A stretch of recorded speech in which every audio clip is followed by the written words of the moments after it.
So, my opportunity to talk with you and roll out my call to action in a few minutes. Every president has an opportunity. Every president has an opportunity to focus the club on a special project, and I chose homelessness.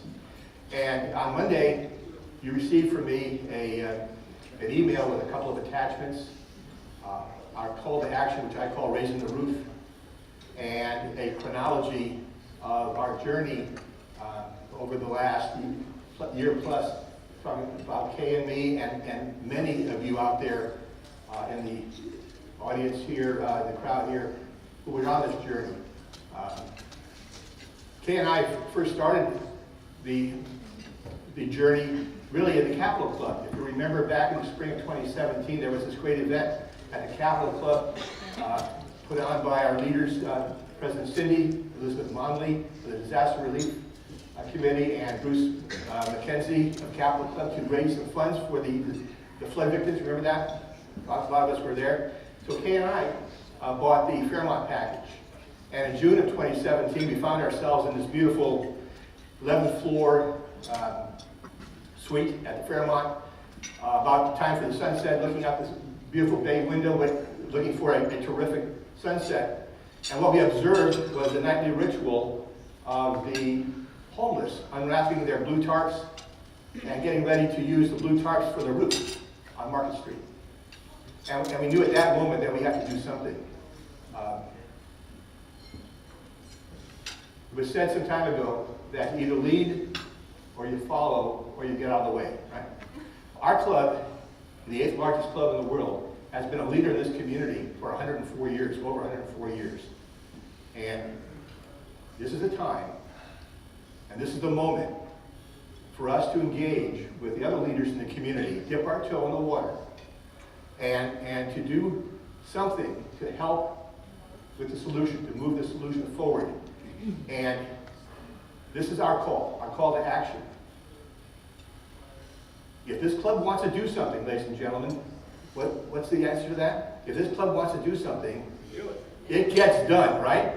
There's a $6 million Rotary play garden on Coleman Avenue that's proof of that. So this is our opportunity to dip our toe in the water. And there are two prongs to this call to action. One is advocacy, and one is activism. And the core to that is education. So our program committee under the leadership of Jen Nicholas and Steve Ellenberg have identified a couple of dates, one in August and one in September, to put on a panel discussion focusing one on the service providers and the other on the political will. That's going to be moderated by Suzanne St. John Crane of the American Leadership Forum. And this is going to give us an opportunity to educate ourselves, fact versus fiction. What is this issue of homelessness? What's happening in our downtown core area? And I know we're not going to be just restating the obvious. We're not going to be wasting your time on things that you already know, hopefully. What we're going to be doing is asking the question, with all the resources, with all the service providers, with all the money that you read about, why does it seem like homelessness is getting worse, not better? Why isn't it mitigating? Why isn't it alleviating? What's the disconnect? The constant question that everybody that we've been asking on this journey is, what can a club with our unique talent?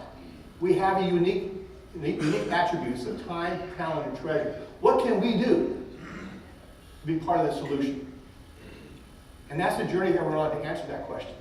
And I hope that we answer it in a way that every one of us has a piece of this thing.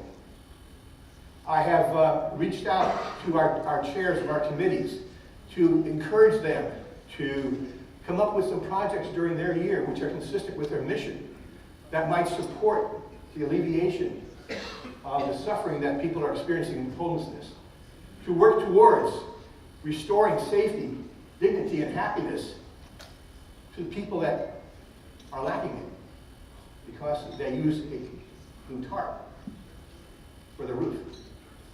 There are some very, very exciting initiatives that are in the works right now. One is with San Jose State University, and it's right from the top, President Mary Papazian. And it's being championed by Jeff Hare. and by the leadership of our local impact committee, Steve Borkenhagen, and by Teresa Alvarado, and by John Kovaleski in the downtown development committee. They are coming together as an ad hoc to manage a challenge that's going to use the resources. It's going to use the resources of the faculty and students of San Jose State University. Remember when Mary Papazzi was here and said, we're neighbors? So let's be neighbors. They have a situation there. They have resources there. We have reached out with Raul Perales to support his bridge housing communities that are going to be built in December. We are looking for you. We need you. We are looking for people who have some vacant apartments that maybe can offer them to a properly vetted tenant, a homeless person who could, the landlord, be a Section 8 landlord like David is. And we're looking for you. We're looking for somebody to help us with storage. Julie is championing storage. She's been a resident in downtown.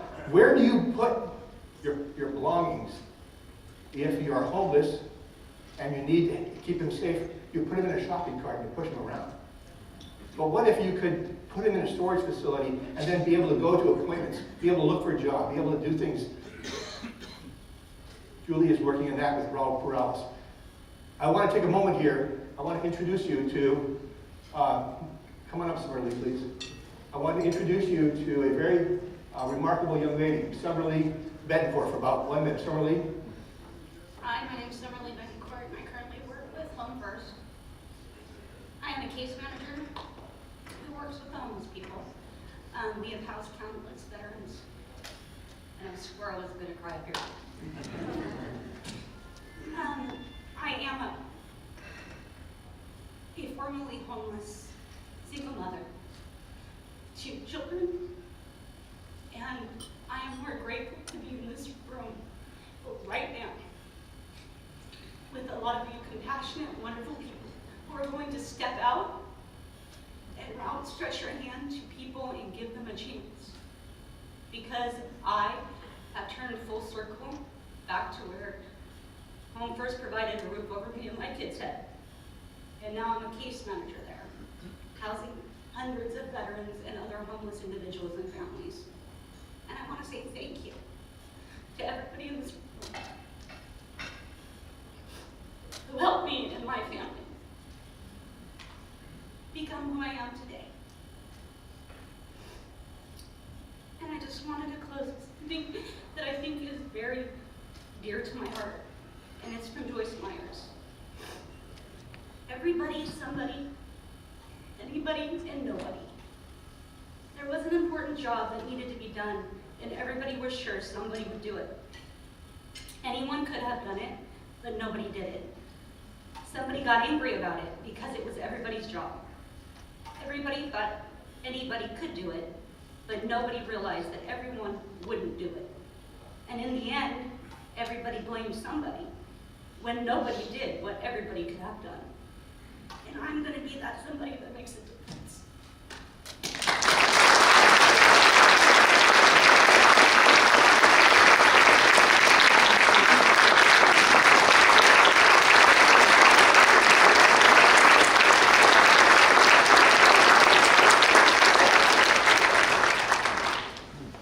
30 seconds. It's a marathon, not a sprint. When Rotarians see this little symbol, what do you think? Polio, huh? We're this close. But do you think that this was always the case with polio? No, years ago it was like this, right? Well, maybe this is where this problem with homelessness is right now. We think it's an insurmountable obstacle. Well, it's not, because someday it's going to be. It's because Rotarians are spreading the joy of Rotary, spreading the joy of Rotary, changing lives. That's you. Thank you very much.